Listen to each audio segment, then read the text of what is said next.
What is going on, Governor? It's Chisgule here, and we are bringing you another Commander Guide. This is the first of many, so if you like this kind of stuff, you should totally subscribe. We're going to do a lot more Commander videos, and we're going to be talking about Joan of Arc, who is an exceptional defensive healing commander.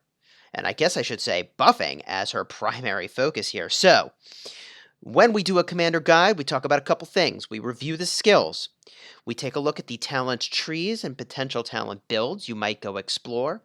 We then talk about where you can actually obtain the commander. And then lastly, we look at what the best pairings might be when you send out groups of commanders with Joan of Arc.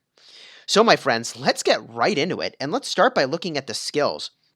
Joan of Arc's first skill is huge, and if you're maxing out her skills, you want to start with this one first.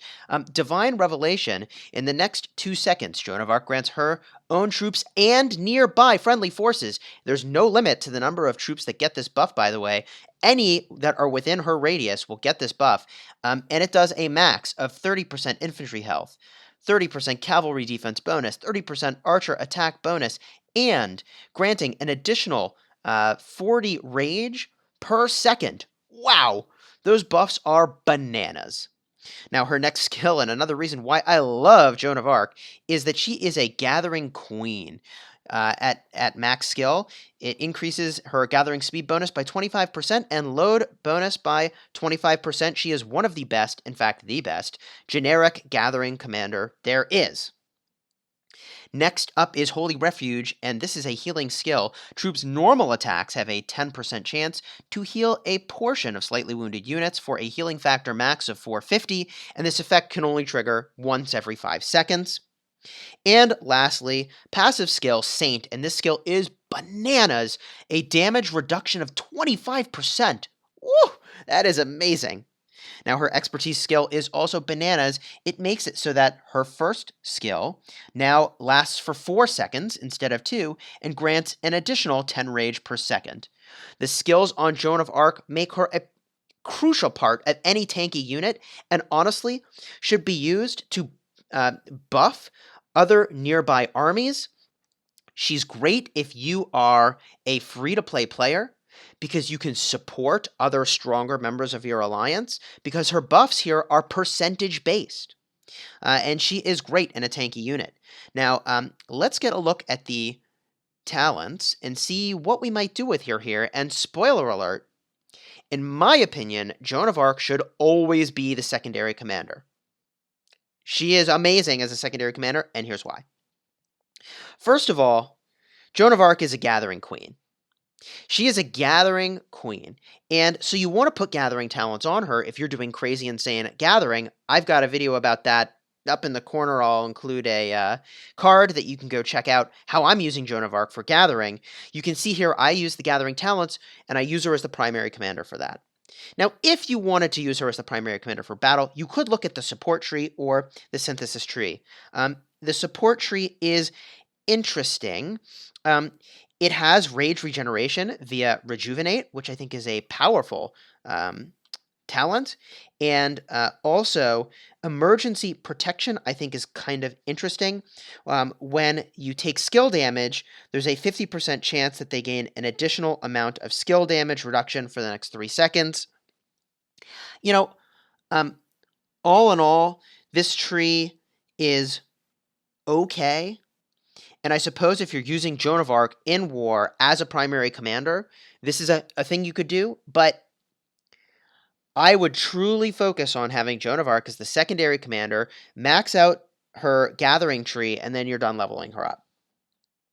The other option here is to go into the synthesis tree, which is a tree that's focused on having many different troop types. And I just don't think it's exceptional. I would rather do one thing really, really well than do a bunch of things sort of okay. And this gets at a gaming concept called min-maxing. Min-maxing is the idea that you want to be incredibly good at a small number of things at the cost of being good at other things, right? So you're not as good at those other things. You're very good at one thing. Joan of Arc, good for gathering when the primary, and crazy insane for healing as the secondary. Now, I'm sure you know, when you have a secondary commander, only their skills apply, not their talents. Now, Joan of Arc's sculptures can be obtained in a number of locations, thankfully. That includes chests that you get from the tavern, the expedition, and also universal sculptures. Plenty of places to get Joan of Arc, and we are going to put our money where our mouth is and max out her expertise skill in a moment, because I think she is that gosh darn good. We'll get there. We'll get there. The last thing I want to talk about before we completely max out Joan of Arc and unlock that expertise skill is who you might pair Joan of Arc with. The optimal pairings. Now, Joan of Arc is just amazing, and she goes well with many commanders, but I think she's better in a defensive commander setup. You could use her, and by the way, we're just going to cruise through every commander and talk about the pros and cons of pairing her with that commander, and I think it's actually kind of surprising. With Minamoto, the healing and sustain is good, but not amazing. If you've got Minamoto in the nuking talent tree, there's some synergy with rage regeneration, but it's not the most amazing combination. It's fine, it's good, but I would think you could get better value other places. Cao Cao is a similar situation. I think it's a better pairing with Cao Cao because Cao Cao has attack damage reduction and also some amount of healing. So that pairing I think is good for building a unit that's got a little bit more sustain. You could pair with Cleopatra because her first skill does some amount of healing for nearby armies and defense increase, but you're probably not leveling up Cleo, and you don't want to use Joan as the primary, so I don't think that's an amazing combination. Here is where the rubber hits the road, and we are talking about awesome pairings. Charles Martel with Joan of Arc is an exceptional pairing. Charles Martel is incredibly defensive, and his first skill gives him a shield. Joan of Arc is all about buffing and making you more sustainable as a unit. I think that combination is incredible. 10 out of 10, highly recommend. Next up is El Cid.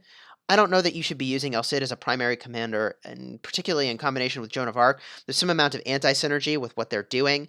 Joan of Arc increases archer damage, but she's trying to make a unit that has more sustain. So it's not exactly a good min-maxing situation. Continuing on to some of the other legendary commanders, I think Julius Caesar is a fine pairing for Joan of Arc because Julius Caesar does some defense bonus. Frederick is also a fine pairing because he's got some amount of healing, but I think it's not the most optimal pairing. And if you actually have Richard unlocked, this I think is a bananas pairing because Richard does damage reduction. He's got some amount of healing, I think, right? Yes. Oh, sorry, that's in the first skill. He's got healing. Great combination. I think Hannibal is interesting because Hannibal is all about having many different types of troops, and Joan of Arc buffs many different types of troops. Probably not the first choice I would have for pairing them together. And Yi Song Yi, which I hope I pronounced correctly, most of us don't have unlocked. Probably not my first choice, again, because I don't know that I would be pairing smashing archers with defensive Joan of Arc.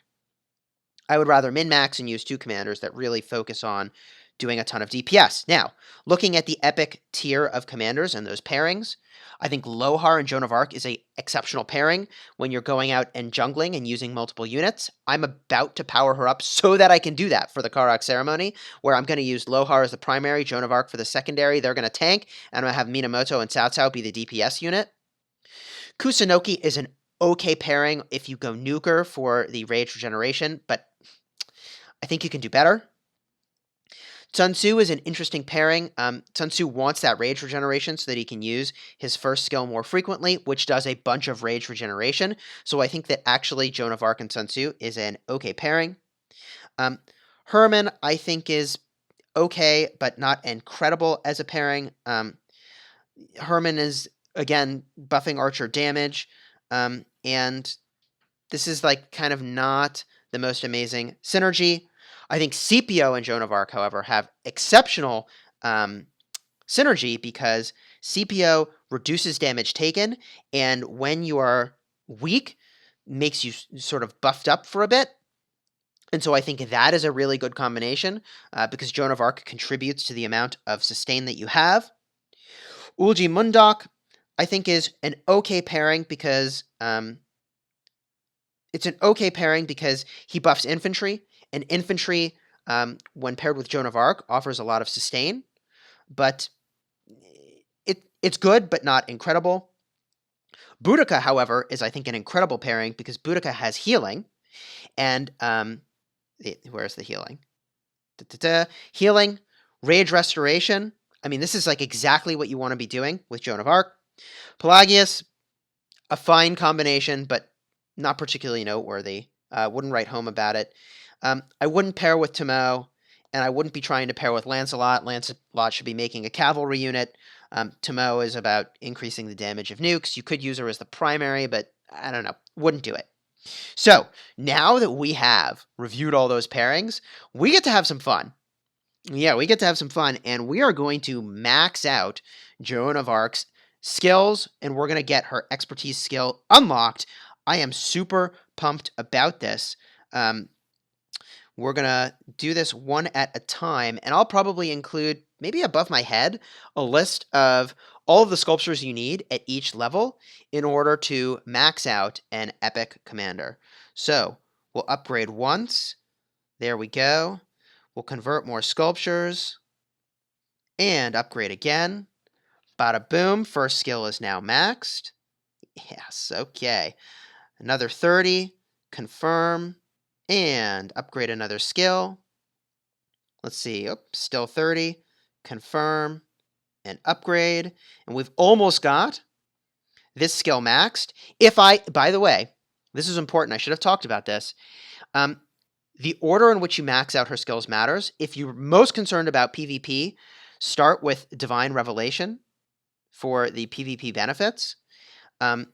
If you are focused on PvE, which I was for a long time in Gathering, start by maxing out her Gathering skills.